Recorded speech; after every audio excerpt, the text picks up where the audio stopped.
Morning, guys. Hope you are well and keeping safe. One of the things that I'm really missing at the moment is being able to go out to a coffee shop. A little while ago, I was in one of my favourite coffee shops, and I have a favourite seat or a favourite couple of seats. This is where I sit down and I read my Bible and pray and commit the day to the Lord.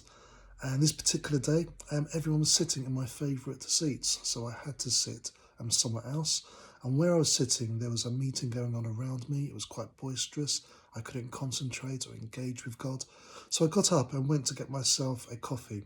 And I only had a limited amount of time, but there was one person in the queue in front of me, so I thought this is going to be quite quick.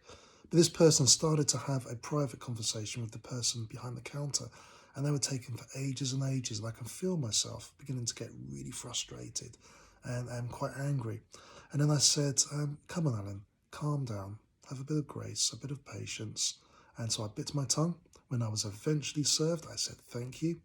And as I was walking back to my seat, I was walking past my favourite seats, and a person got up and walked out of the coffee shop. So I was able to sit in my seat. I grabbed my Bible, grabbed my coffee, and I started to pray.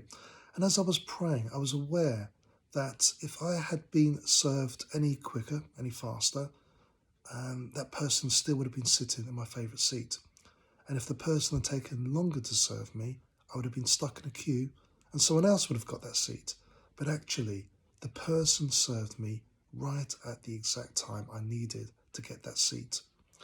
There's a couple of verses in the book of Lamentations. And if you know the book of Lamentations, it's this collection of poems and these laments.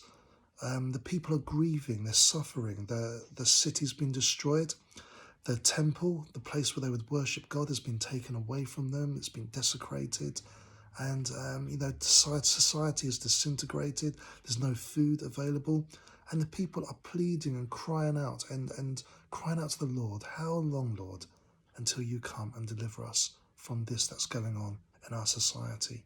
How long, Lord, until you come and stretch out your hand? And this morning, you might be praying for a breakthrough. And I think this passage from Lamentations might speak right into your situation. There's a few verses in chapter 3, I think it's around verse 25, where it says, the Lord is good to those whose hope is in him, to the one who seeks him. It is good to wait quietly for the salvation of the Lord. And if you're praying this morning and wondering, where is God? When is he going to stretch out his hand and deliver you from a situation? Where are you going to see a breakthrough in the prayer that you've been praying? Maybe like me with this whole coronavirus thing, you're really struggling and you're thinking, how long, Lord? How long until you deliver us?